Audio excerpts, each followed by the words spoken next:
quiero invitarles a ir al libro de Filipenses. Vuelvo a repetir, una pausa en Timoteo porque estamos ahí abundando un poco más en lo que respecta a la enseñanza que nos toca ahí en Timoteo, pero hoy nos toca el último ya texto en Filipenses. Y está en el capítulo 2, quiero invitarles al capítulo 2.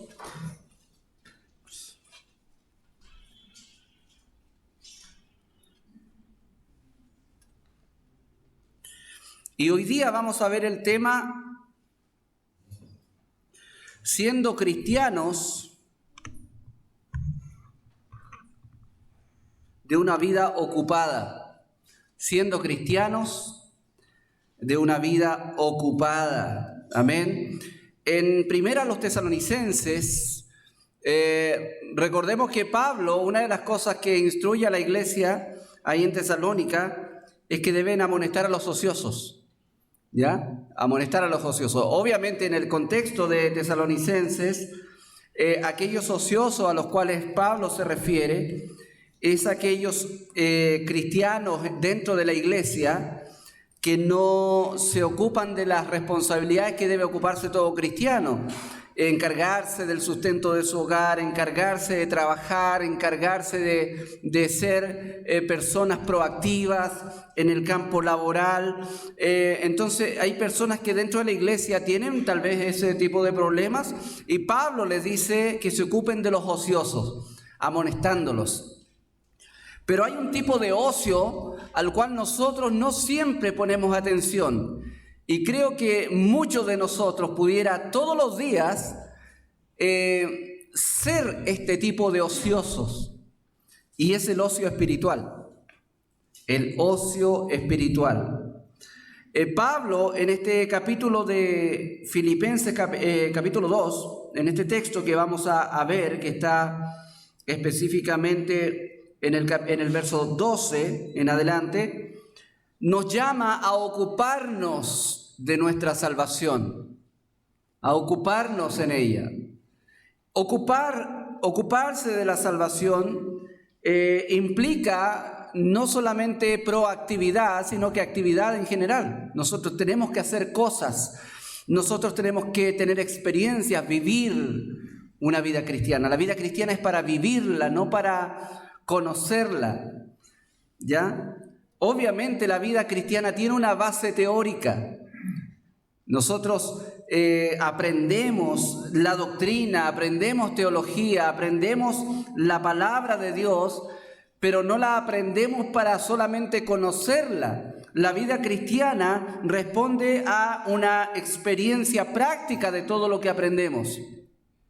Por eso es que Cristo, cuando termina el sermón del monte, dice: bienaventurado, o más bien dicho, ¿cierto?, a todo aquel que me oye estas palabras y las hace, le compararé al hombre prudente que edifica su casa sobre la roca. Entonces, hermanos míos, no solamente hay bendición en escuchar la palabra, sino que sobre todas las cosas, y especialmente, hay bendición en hacer la palabra, o en obedecer la palabra, o en vivir la palabra. Entonces, hermano mío, en síntesis de esta introducción, el Evangelio no solamente es para conocerlo, el Evangelio es para experimentarlo.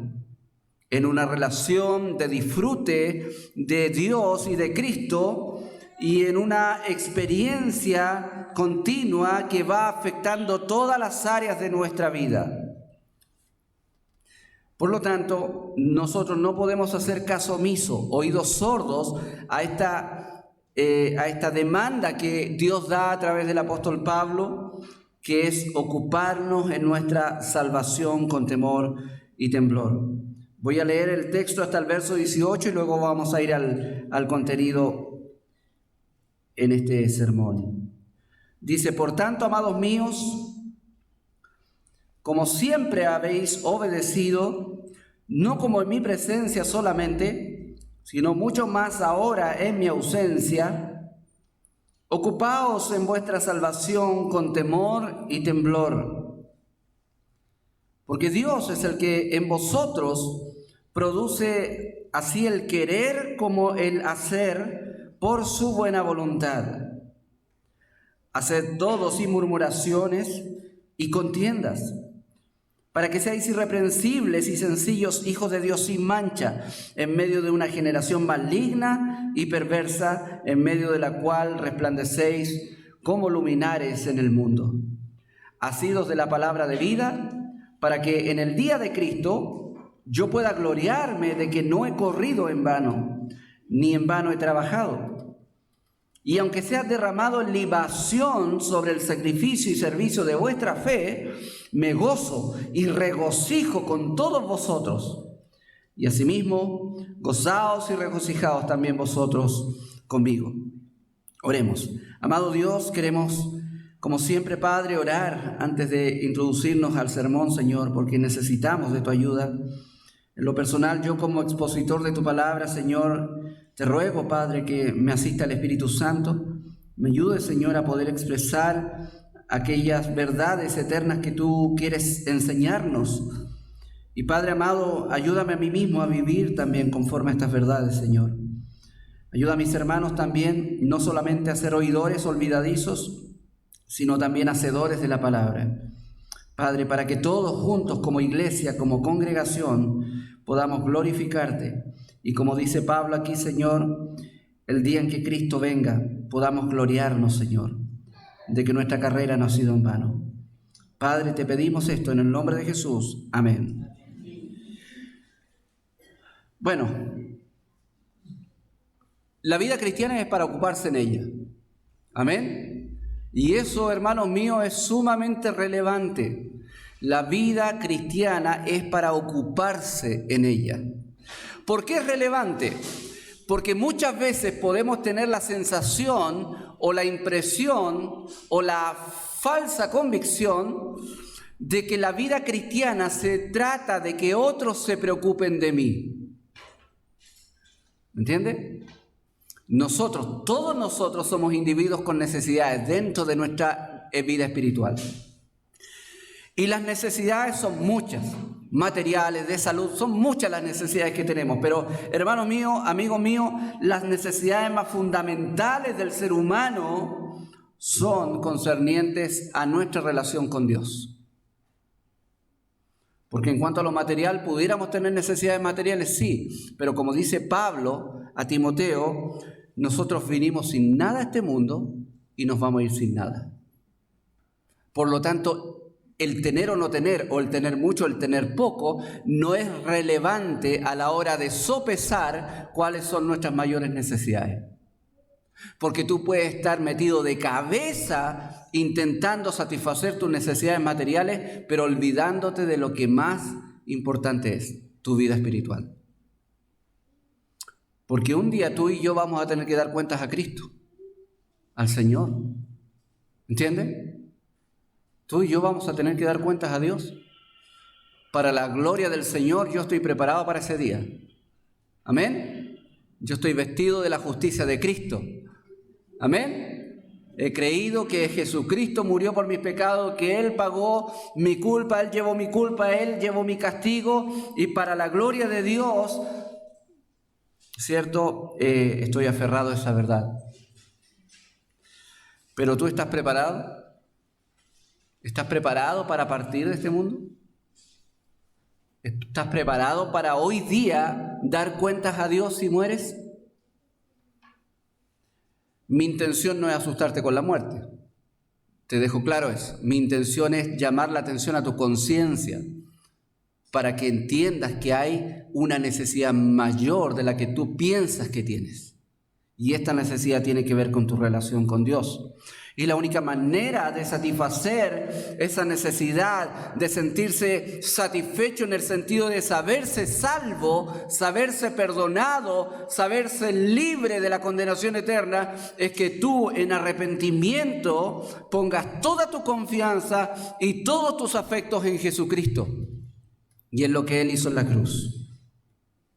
Por lo tanto, no hay salvación fuera de Cristo. Y el llamado del Evangelio es: ven a Cristo y tendrás vida eterna. Ven a Cristo y tendrás el perdón de tus pecados. Quienes ya hemos venido a Cristo y ya hemos establecido una relación vital con Dios a través de Cristo, no podemos pensar que la vida cristiana se trata de meternos en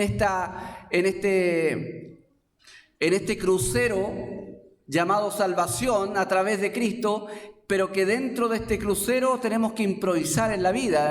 Vamos a ver que nos toca vivir en la vida cristiana y como que pensamos que el momento más trascendente en la vida cristiana es cuando nosotros somos salvos.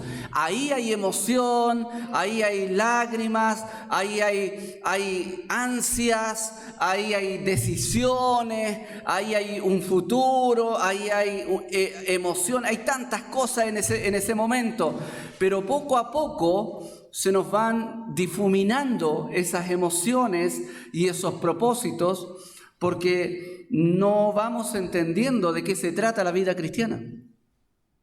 Y como hemos dicho en más de una oportunidad, pensamos que esto de que Dios no toma en cuenta mis obras para yo agradarle a Él, pareciera que es de la salvación nomás.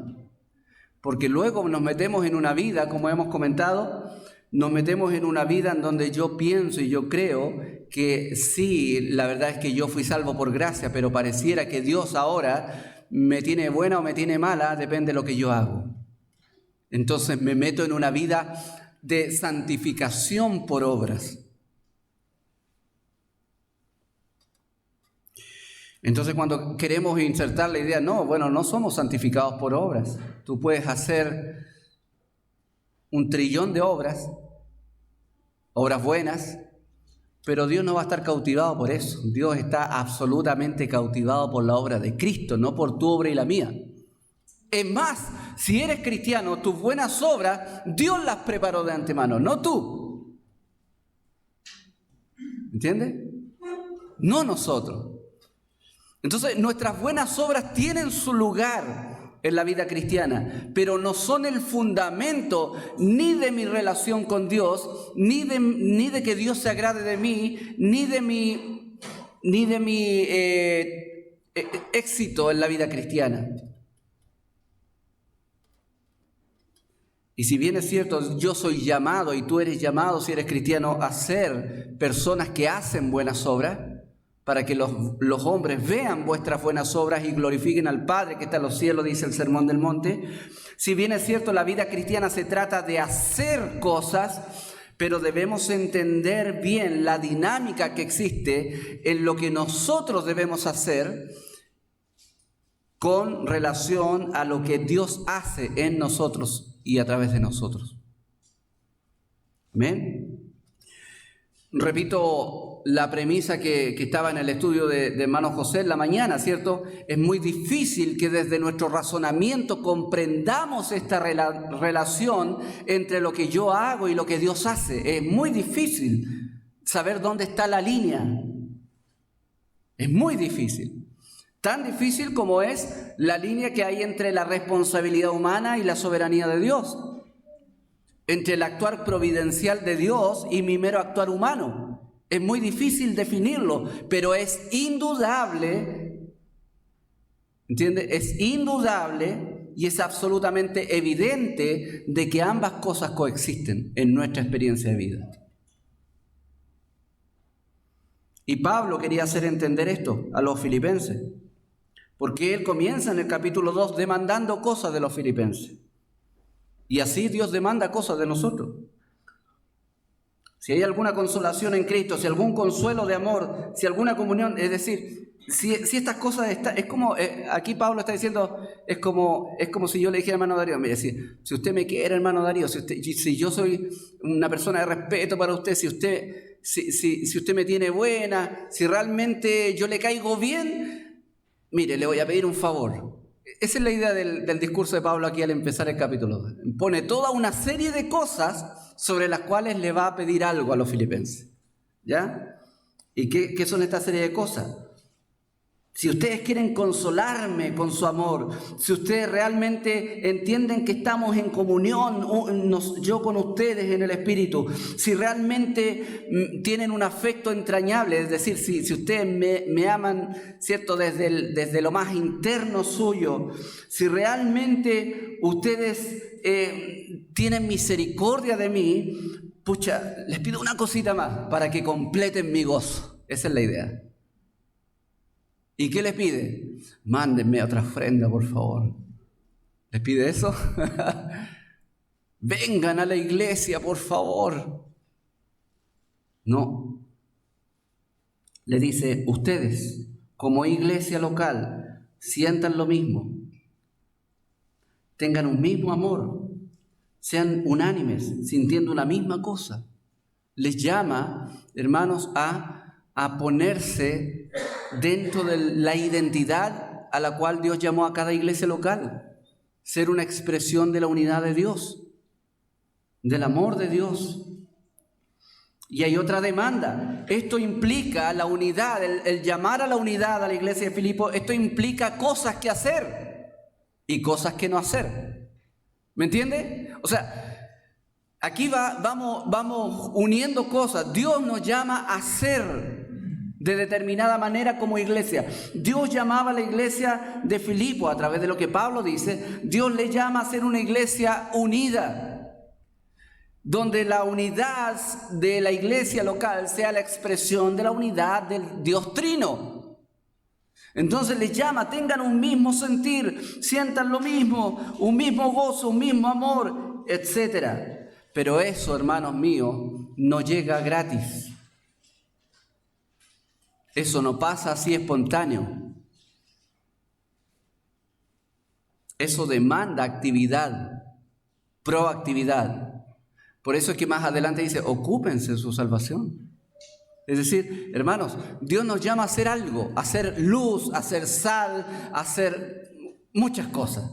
Ovejas del Señor, tantas cosas que la palabra dice, ciertos tantos términos que ocupa para referirse a lo que nosotros somos, hijos de Dios, como dice ahí, hijos, dice, hijos de Dios sin mancha, tantas cosas que tenemos que ser, pero yo no voy a poder ser aquello que Dios me pide ser a menos que haga cosas. Haga cosas. Hermano, tú no puedes llegar a ser lo que Dios quiere que seas si tú no haces nada en la vida cristiana. ¿Amén? Tenemos café instantáneo, avena instantánea, pero no existe la vida cristiana instantánea. Leí 2 versículos en la mañana y estoy, pero sobrado para el día.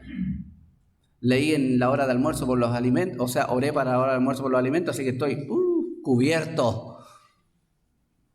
No.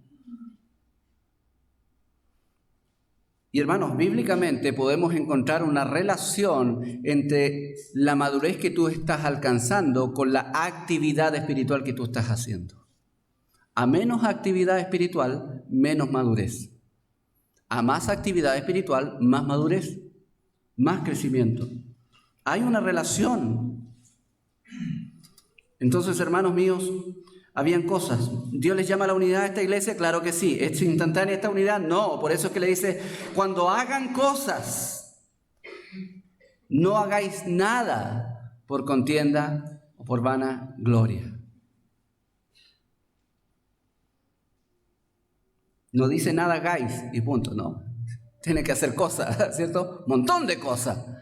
Pero de todas las cosas que hacen, dice Pablo a los filipenses, ustedes no hagan nada de estas cosas por contienda ni por vanagloria.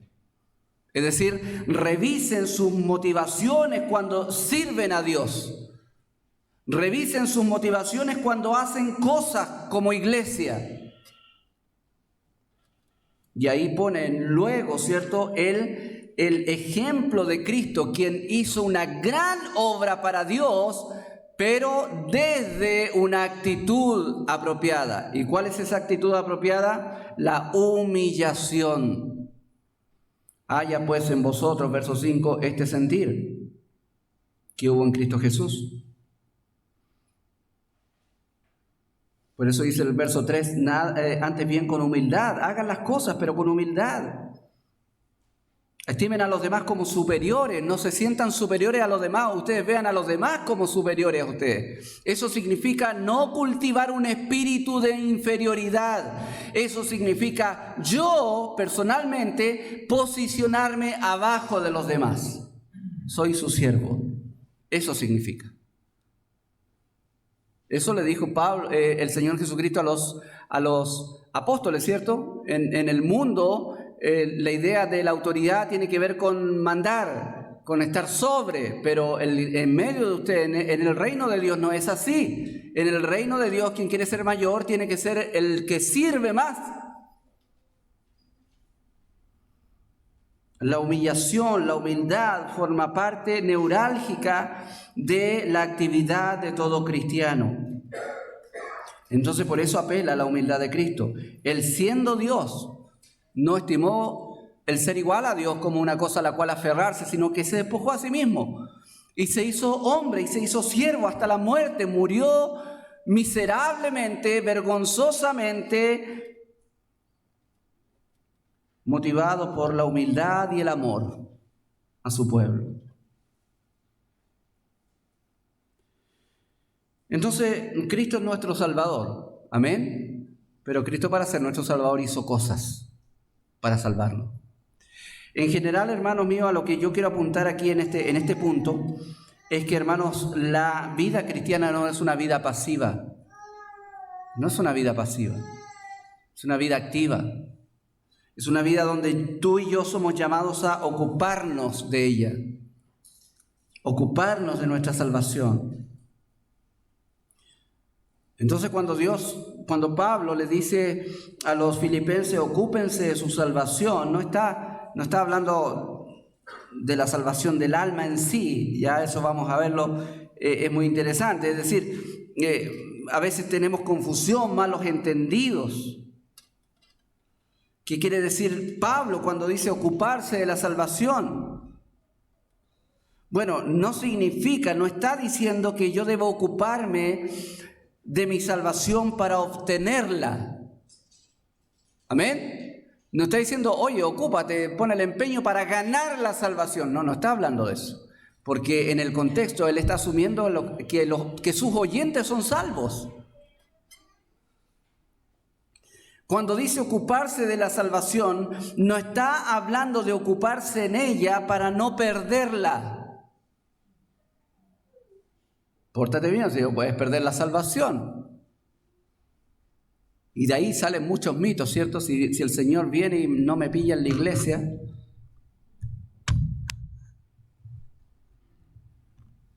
puede ser terrible, puedo quedarme.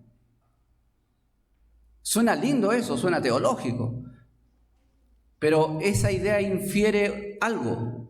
Infiere que yo soy salvo por venir a la iglesia. ¿Somos salvos por venir a la iglesia? Ocuparse de la salvación no significa ocuparse para obtenerla, tampoco significa ocuparse en ella para no perderla, porque tú no has ganado nada, la salvación no se gana. No es el concepto que la Biblia maneja con respecto a la salvación. Amén.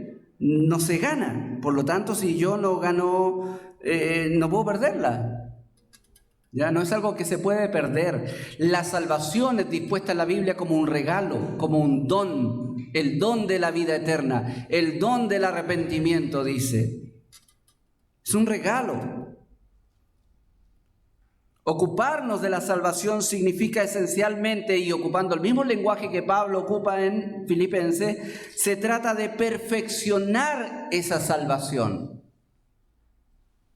Les voy a decir una cosa, nosotros en este mundo moderno, lamentablemente por ciertas razones de la historia de la teología moderna, nosotros solemos dividir muchas cosas que bíblicamente no están divididas.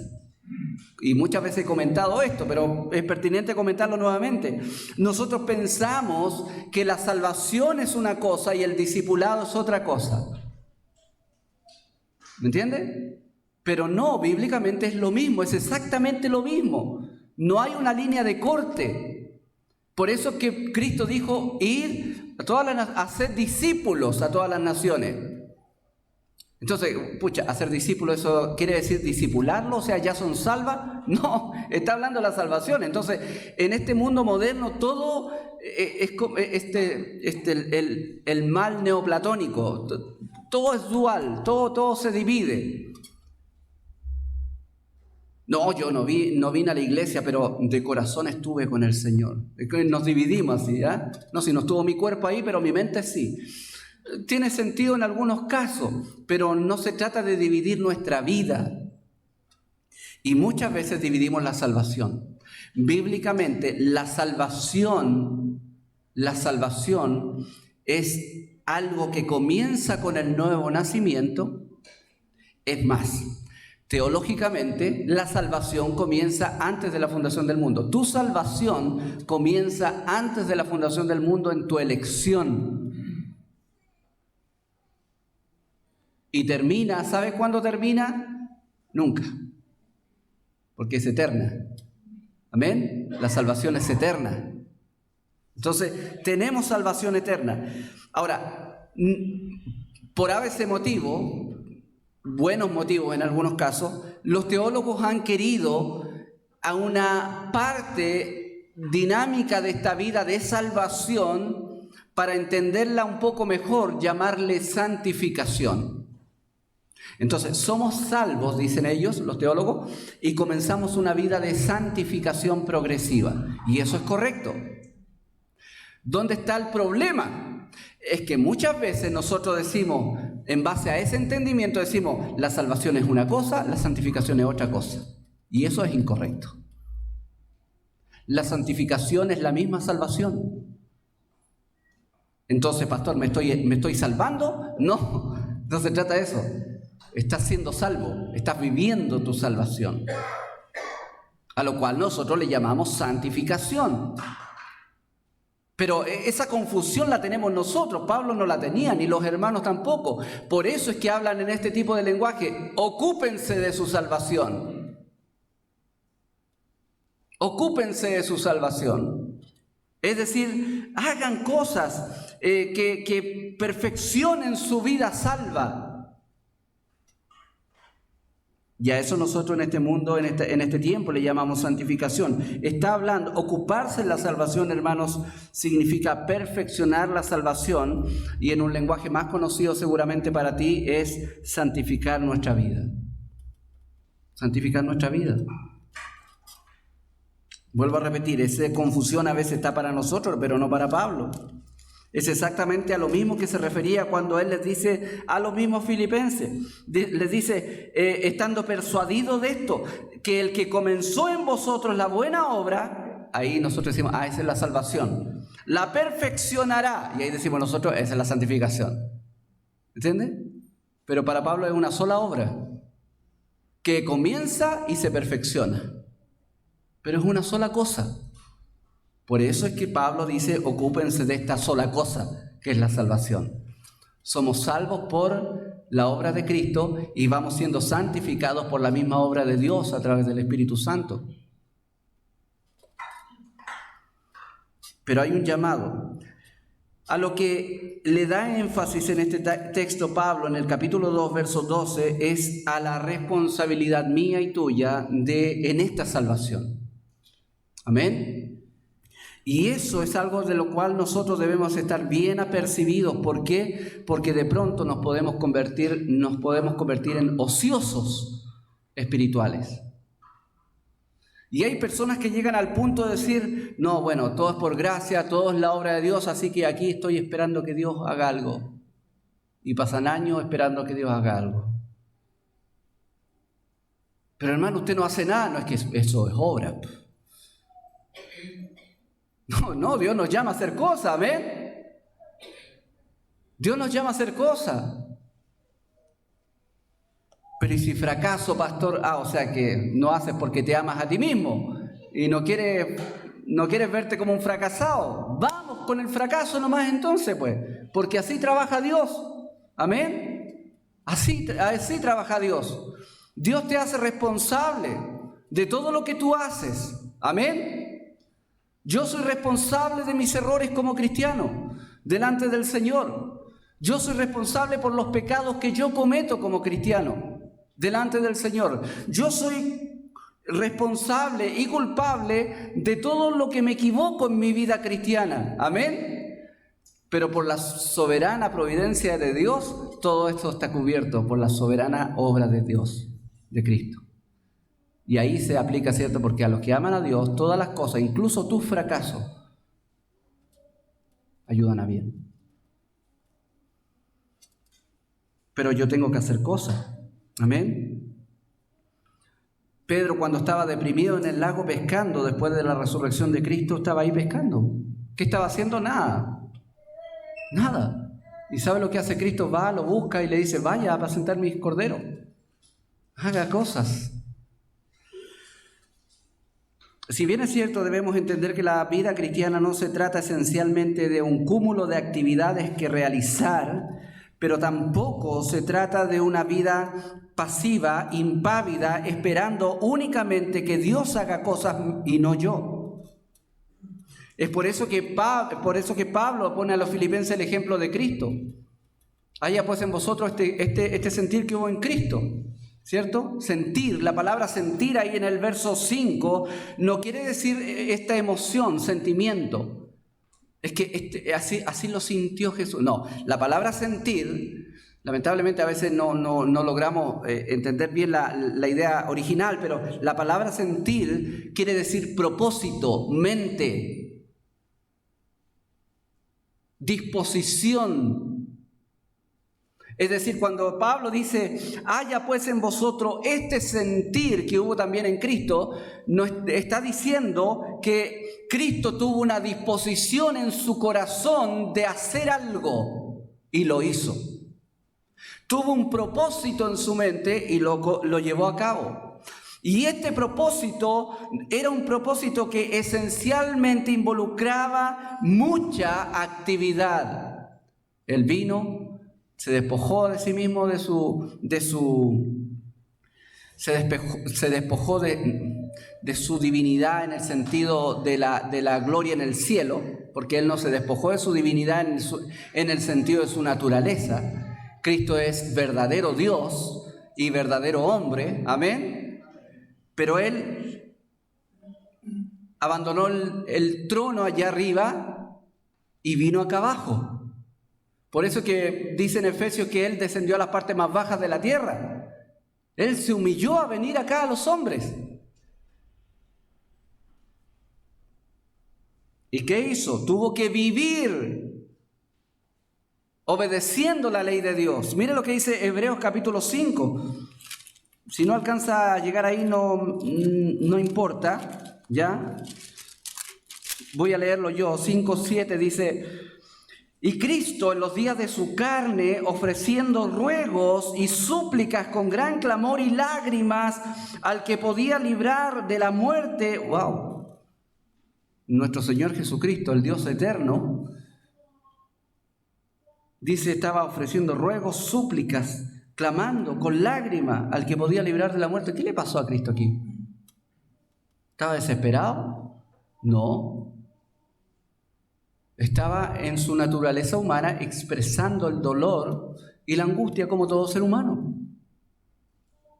pero mostrando una absoluta dependencia de Dios, de su Padre. Por eso que dice la Biblia que Él experimentó lo mismo que nosotros experimentaron, pero sin pecado. Sin pecado. De ahí se desprende, hermanos míos, que tus angustias no son esencialmente pecado. Amén. El tema es por qué se angustió Cristo, y ahí está nuestro pecado, ¿cierto? Ahí está nuestro pecado. Porque a veces nos angustiamos nosotros porque, no sé, no me saqué el loto. Estoy angustiado, el hermano se angustió, oremos por él, y a veces una cosa tan banal. No, Cristo nos angustió por cosas banales. Cristo se angustió por la obra y la voluntad de Dios. Pero él fue oído, dice, a causa de su clamor, de su temor, reverente. Y aunque era hijo, esta palabra cuando dice, y aunque era hijo, quiere decir, y aunque él era Dios, ¿qué dice?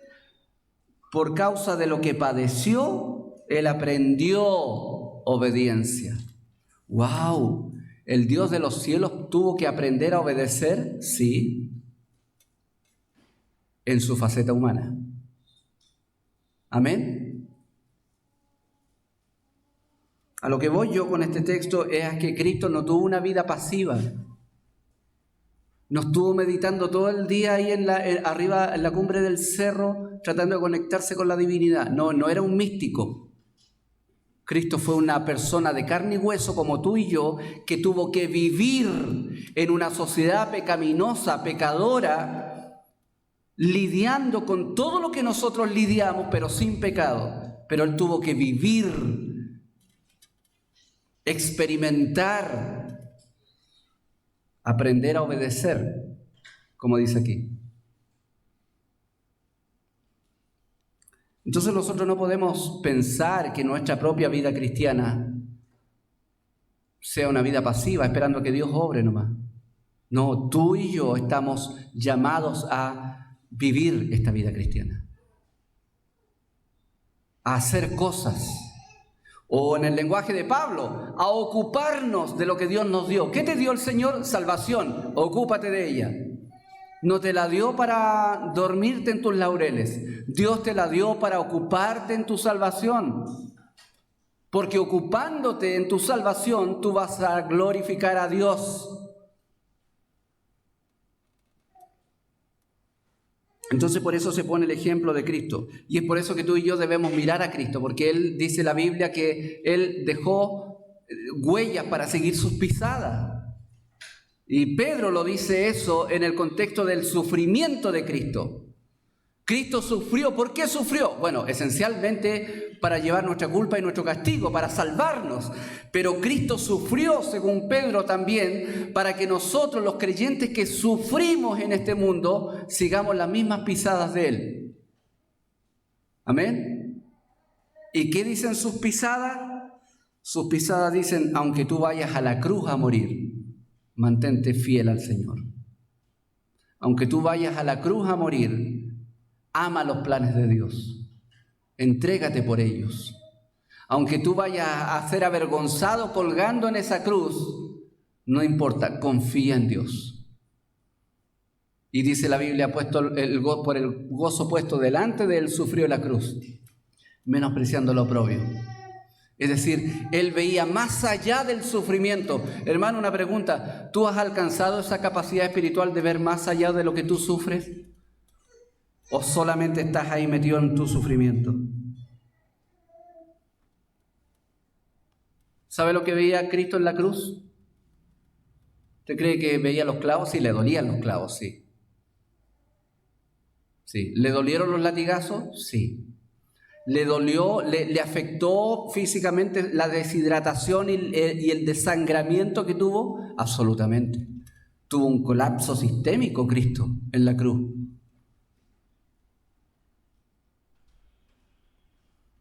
Pero dice la Biblia que su corazón estaba puesto más allá de su sufrimiento. Dice, por el gozo puesto delante de él sufrió la cruz. Había algo que le causaba gozo en medio de ese sufrimiento. Y ese gozo no solamente era el plan de Dios en sí, no solamente era glorificar al Padre en sí, sino que el glorificar al Padre viendo todo ese pueblo redimido en donde tú y yo estamos.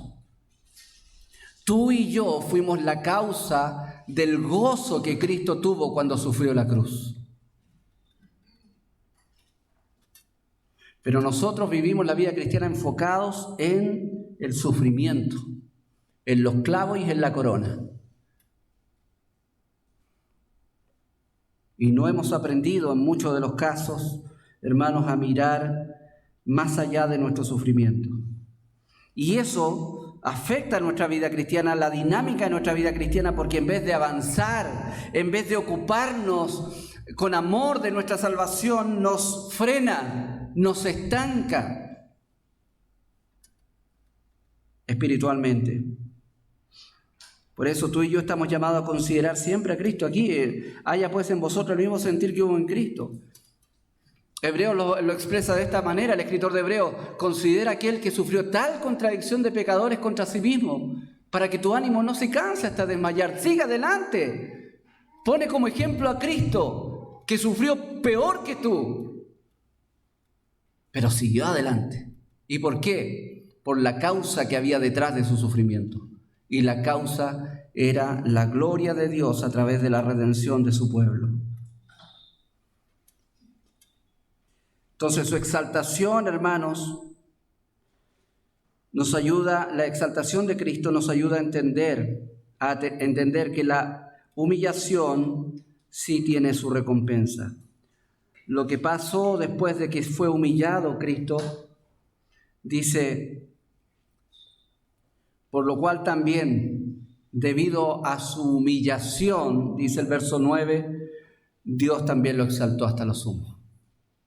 Y le dio un nombre que es sobre todo nombre, para que en el nombre de Jesús se doble toda rodilla de los que están en los cielos y en la tierra y debajo de la tierra, y toda lengua confiese que Jesucristo es el Señor, para la gloria de Dios Padre. Todo lo que sufrió, todo lo que vivió, todo lo que obedeció, todo lo que tuvo que pasar durante los 33 años que vivió en esta tierra como hombre, como el Dios hecho hombre, todo lo que hizo y todo lo que se abstuvo de hacer, todo aquello fue retribuido con la exaltación que Dios le dio. Y esa exaltación es que le dio un nombre que es sobre todo nombre, que le constituyó el Señor de todas las cosas. Entonces, la humillación de Cristo nos ayuda a entender que el único camino para experimentar la verdadera obediencia al Padre Celestial es siendo humildes. Entonces, necesitamos entender cómo maduramos, cómo crecemos. Bueno, ocupándonos de nuestra salvación. Verso 12 dice: por tanto, amados míos, como siempre habéis obedecido, no como en mi presencia solamente, sino mucho más ahora en mi ausencia, ocúpense de su salvación. Es interesante lo que dice Pablo aquí, porque dice: ustedes, cuando yo estoy bien, todo funciona bien, pero lo que me agrada, dice, es que aún estando yo ausente, ustedes se ocupen de su salvación. Aquí hay un principio muy importante, porque, hermanos míos, la salvación de la cual nosotros debemos ocuparnos, no debemos ocuparnos en ella solamente cuando alguien nos supervise. Si el pastor me dice algo, lo hago. Si no me dice algo, no lo hago. O si el hermano me dice... Y siempre nosotros somos reactivos, no proactivos. No, debemos ser proactivos. Aquí hay un llamado a la proactividad espiritual. Pablo dice: no como en mi presencia solamente. Ustedes han obedecido aún cuando yo no estoy. Ahí se ve verdaderamente, hermano, tu fe. Cuando no hay nadie. Había una alabanza que antiguamente se cantaba: cuando nadie me ve, se llamaba. Cuando nadie me ve. ¿Qué haces cuando nadie te ve? ¿Te ocupas de tu salvación?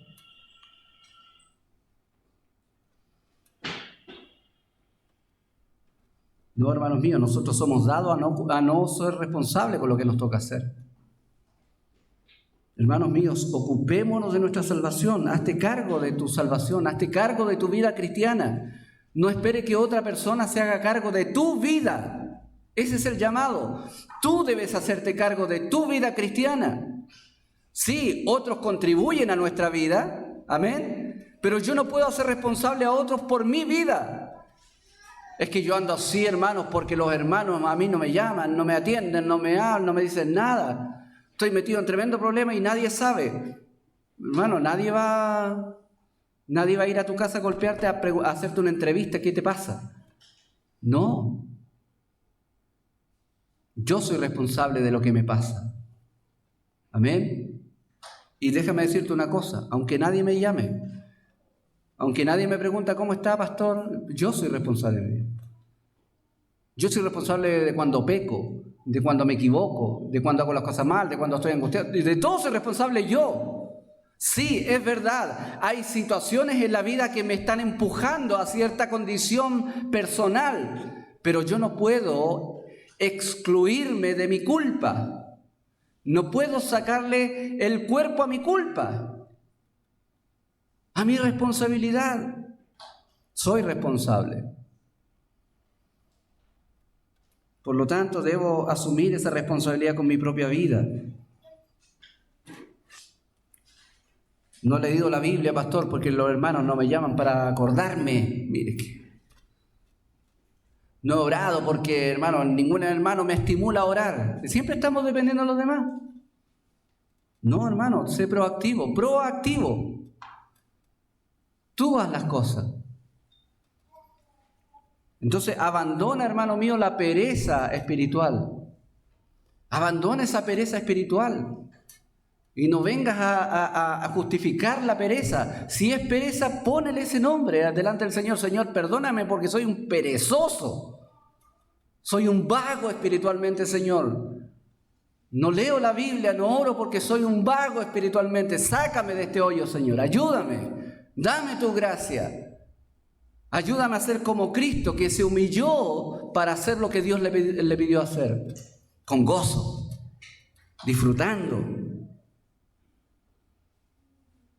Es bueno ponerle el nombre correcto a los pecados. Amén. No le cambie el nombre a sus pecados, hermano. Entonces nosotros necesitamos entender que debemos hacernos cargo de nuestra salvación, aunque no estén supervisándonos. Y esa ocupación debe ser con temor y con temblor. Con temor y temblor.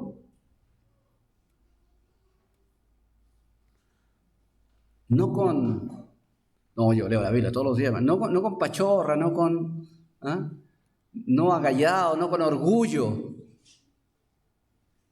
No, con humildad. Con temor y temblor significa con un amor reverencial a Dios, con una búsqueda de piedad y santidad en mi propia vida. Eso, ocuparme en mi salvación dentro de un contexto de vida piadosa, de vida espiritual, confrontando mi corazón todos los días con Dios. Aprendo para confrontarme a mí, no para confrontar a otros. Amén.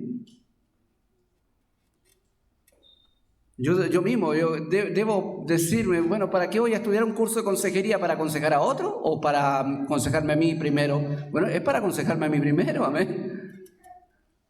Yo no puedo sacar la paja de los demás si no saco la viga de mi propio ojo. Entonces ese es un principio de consejería.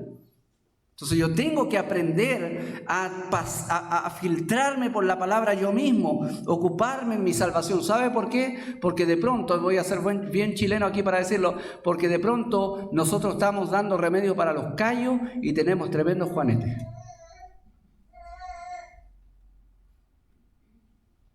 Porque tenemos clarita la doctrina, pero no pasa por nuestro corazón. Pasa del libro, pasa de la Biblia al otro, por mi boca. Pero no pasa a mi corazón. ¿Por qué? Porque no me estoy ocupando de mi salvación. Entonces, ocuparse en la salvación, hermanos, significa también estar enfocados en una santidad práctica de vida, de lo que yo hago o no hago. Ocuparse, dedicarme, trabajar, hacer, obrar, todas esas cosas. Dedicado a una tarea con un esfuerzo continuo, con un esfuerzo vigoroso, sostenido. Demostrar externamente que Dios está trabajando en mi vida. Eso es ocuparse en la salvación. No es fácil mantener un esfuerzo vigoroso y constante, no es fácil. Decaemos, desmayamos, nos cansamos, somos débiles, somos frágiles. ¿O quién se la puede aquí? ¿Quién dice, no, yo me la puedo? No, somos débiles. De hecho, Proverbios nos enseña en muchas partes que antes de la caída viene la soberbia. Antes del quebrantamiento es la altivez de espíritu. Es decir, cuando nosotros nos ponemos, no, si yo puedo, pastor, tranquilo, si yo voy a ser fiel al Señor, démosle nomás con esto, pan comido. Y hermano, esa es la peor actitud para vivir la vida cristiana. La actitud correcta para vivir tu vida cristiana día a día es como dijo Cristo, la receta de Cristo, hermano. ¿Cuál es la receta de Cristo para vivir cada día de vida cristiana? Renuncia a todo lo que posees, niégate a tus intereses personales, muere a eso y aborrece aún tu propia vida. Porque de esa manera cada día vas a poder ser un discípulo de Cristo. Humillarse, renunciar, abandonar tu esfuerzo, o más bien la confianza en ti mismo. ¿No? Primera de Juan lo dice, hermano, el que dice que no tiene pecado, cuidado con eso, le hace a él mentiroso. ¿Por qué? Porque él todos los días te dice que tienes pecado. Y tú, no, yo no tengo pecado, y no soy pecado. Pues perdóname, estás hablando conmigo. El pastor de la iglesia, el ungido de Dios, como dicen algunos, ¿cierto? Le ponen ahí títulos y todo eso. No, hermanos míos. No. Tenemos pecado. Somos pecadores. Entonces, ¿dónde está la diferencia? Bueno, aquí ahí mismo, en el mismo texto, Juan dice, pero si alguno hubiere pecado, abogado tenemos. ¡Wow! Libre. Yo no voy a la cárcel ya. Amén, tengo un abogado. Yo ya no tengo condenación. Gloria al Señor. Eso significa ser libre de la esclavitud del pecado, porque el pecado ya no tiene poder en mí. Puedo pecar, pero ya no soy condenado. Ninguna condenación hay para los que están en Cristo Jesús. Entonces, todos los días puedo disfrutar del perdón maravilloso de Dios, de su gracia que me sostiene. Pero eso no vale de nada si yo no tengo día a día una actitud humilde de reconocer quién soy y reconocer cuánto necesito de su gracia. Y buscar santidad. A pesar de mi pecado, buscar la santidad, sin la cual nadie verá al Señor.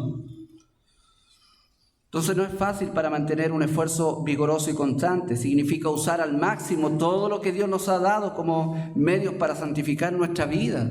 Dios nos ha dado herramientas, hermanos míos, para santificar nuestra vida. Dios te ha dado herramientas, tremendas herramientas. Se llaman los medios de gracia. Pero ¿sabes qué? ¿Sabes qué? Cuando te pasa algo y te pones mal espiritualmente, casi 100% seguro que tu primera inclinación es abandonar los medios de gracia. Llevándolo a un ejemplo de la vida cotidiana, es como si tú estuvieras ahogándote en el mar y viene un bote y te tira un salvavidas con una cuerda, ¿ya? ¿Y tú qué haces? Sacas un cuchillo que tienes aquí, cortas la cuerda y desinflas el salvavidas. Así somos. Lo que Dios te da para salvarte, para santificarte, tú te desprendes de eso y abandonas los medios de gracia y dejas de leer la Biblia porque porque tu angustia te está llevando a ese extremo. Abandonas la oración, abandonas la iglesia, abandonas la congregación, la comunión con los santos, abandonas, ¿cierto?, todo lo que Dios te da. Y te refugia en tu autocompasión, pensando que tú desde tu autocompasión vas a hacer mucho más de lo que Dios hace con sus medios de gracia. Hasta que Dios por misericordia acerca a alguien que te habla, ¿sabes de qué? Del Evangelio, del Señor, de su gracia. Y comienzas a respirar de nuevo. Y comienzas a salir adelante de nuevo. Y comienzas a salir. ¿Entiendes? Pero hermano mío, ocúpate de tu salvación. Y eso significa usar al máximo todo lo que Dios nos ha dado. Por eso que más adelante dice en el verso 16, asidos de la palabra de vida, aferrados con todo, eso significa asido. Aférrate con todo a la palabra de Dios. Eso es ocuparse de la salvación. Hacer todo sin murmuraciones y contienda. Eso es ocuparse de la salvación. ¿Sabe a lo que se refiere Pablo aquí con murmuraciones y contienda? Con esas expresiones del corazón cuando estás insatisfecho. ¿Sabe lo que más hacían los israelitas después de ser salvados de la esclavitud? Puro murmurar, puro reclamar, porque estaban insatisfechos. Y hermano, así es tu corazón muchas veces, siendo salvo de la ira venidera, siendo salvo del infierno mismo, lo único que hace muchas veces es reclamar y reclamar y reclamar y murmurar contra Dios y quejarte. Por eso es que cuando alguien dice, disfruta al Señor, eso es como chino mandarín para ti, como disfrutar a Dios y mira lo que estoy sufriendo. Entonces, ¿te das cuenta los desafíos de la vida cristiana y lo que implica ocuparse en la salvación? La salvación es una vida práctica, una vida de hacer cosas, y esas cosas que hacer Dios las ha preparado de antemano, y en ellas nosotros encontramos bendición, encontramos alegría, encontramos gozo.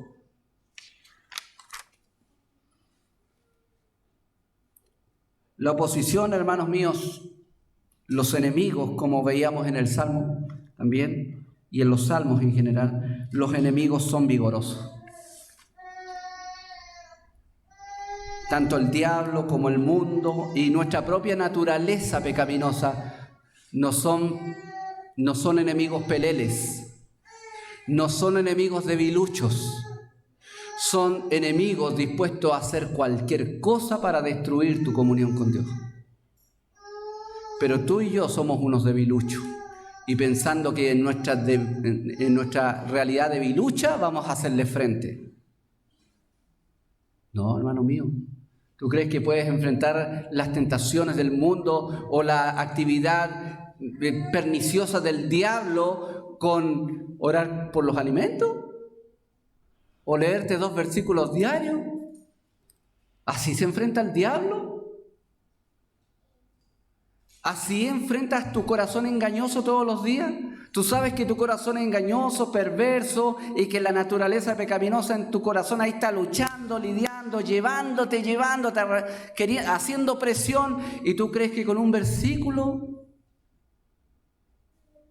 No, hermano mío. Es necesario asirse de la palabra de Cristo, meditar en la Biblia, llenar tu corazón de ella, de sus verdades. Eso es ocuparse de la salvación. La vida espiritual de un cristiano no da cabida al ocio. No da cabida al ocio. En una oportunidad, hace un tiempo atrás, cuando vendíamos cosas a mi esposa y fui a dejar unas cosas a una casa, y me dijo, no, mi hijo va a estar ahí para recibirla. Mi esposa, y después llegó el caballero, mi hijo, y conversé un poco con ellos, me acuerdo, y el hijo creo que tenía como 37 años y era soltero toda la vida, y dormía en el living, se hacía una cama así en el fondo, y no estudiaba ni trabajaba. Y yo pensando que podría tener un problema a lo mejor psiquiátrico, que le impedía. No, era un tipo normal. Y constantemente el papá decía, no, si este no hace nada, no, si este, si este. Suena feo, pero era el hombre, era un vago, era un parásito. Era una persona que estaba ahí, y de repente yo le pedí ayuda para poner unas cosas y no sabía qué hacer. Me acuerdo que le pedí una herramienta y no sabía cuál herramienta era esa. Un alicate, le parece que le pedí un alicate, no sé, de pinza, algo así, no sabía cuál era. Entonces uno se da claramente cuenta de que era un individuo que se crió haciendo nada, aprendiendo nada, viviendo de los papás, y hermanos míos, eso es patético. Y ni tú ni yo quisiéramos tener un hijo así. Pero cuando nosotros extrapolamos esa realidad a nuestra vida espiritual, nosotros muchas veces somos así. Somos gente que en el día espiritualmente no hace nada y que vive de otros. en su vida espiritual. Y que no sabe nada, y que no se instruye, y que no oran, y que no leen, y que no... Nada. Nada. Hermanos míos, la vida cristiana no es así. Si tú estás viviendo ese tipo de vida cristiana, arrepiéntete delante del Señor. Arrepiéntete delante del Señor. Y toma en serio lo que Pablo dijo a los filipenses. Ocúpate de tu salvación, hermano. Ocúpate de tu salvación con temor y temblor, porque hay una parte... Claro, Dios produce el querer y el hacer, y eso nos gusta a nosotros, ¿cierto? Por eso, pastor, estoy esperando que Dios me produzca. No, hermano mío. Porque antes de que Dios produzca el querer y el hacer, aunque eso viene antes, pero hay una demanda anterior. Ocúpate tú. De hecho, la dinámica de la idea ahí es la siguiente. Ocúpate en tu salvación, porque Dios es el que produce. O sea, ocúpate en tu salvación entendiendo que si tú logras cosas en tu vida espiritual es porque Dios produce en ti el querer y el hacer. ¿Ya? Es como cuando queremos hacer andar el auto y queremos hacer andar el auto y dicen, no, si no va a andar, no, si no, quiero ir para allá, pero no. No, y si ya tiene benzina, ya tiene todo, pero no quiere echar a andar el auto y hacerlo funcionar nomás. No, ocúpate en la salvación, hermanos. Propone en tu corazón, delante del Señor, ocuparte cada día de tu salvación con temor y temblor. Porque, hermano mío, tú no vas a llegar muy lejos en la vida cristiana si no te ocupas, si de hoy día no te haces responsable. Tú eres responsable de tu vida cristiana, no es tu esposa, no es tu esposo, no son tus hijos, no es tu pastor. No es tu iglesia, tú eres responsable de tu vida cristiana. Amén. Porque cada uno dará a Dios cuenta de sí mismo. Amén. Cada uno de nosotros. Entonces hay mucho por hacer en nuestra propia vida espiritual. Amén. Oremos.